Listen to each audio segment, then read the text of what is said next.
दिन रात सैलाब मुतासरीन की इमदाद में मसरूफ। पाकिस्तान आर्मी ने सवात में बारिशों के बाद सैलाबी सूरत हाल में फंसे 110 अफराद को रेस्क्यू करके महफूज मकाम पर मुंतकिल कर दिया।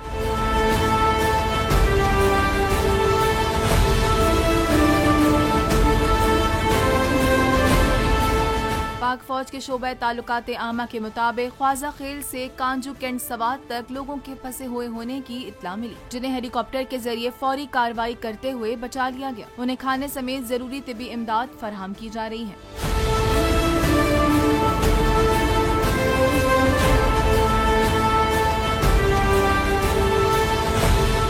सैलाब मुतासरीन के लिए दीर स्काउट्स ने फ्लड रिलीफ कंट्रोल सेंटर कायम कर दिया। हंगामी सूरत हाल या किसी भी मदद की सूरत में दिए गए राब्ता नंबर्स पर उनसे राब्ता किया जा सकता है। दूसरी जानिब मौसम में बेहतरी के बाद आर्मी एविएशन के 4 खुसूसी हेलीकॉप्टर्स ने परवाज की और सवात में फंसे हुए खानदानों तक इमदादी सामान भी पहुँचाया। ISPR का मजीद कहना था कि कुमराट की पहाड़ी चोटी पर फंसे लोगों को मौसम बेहतर होते ही फौजी हेलीकॉप्टरों के जरिए निकाल लिया जाएगा।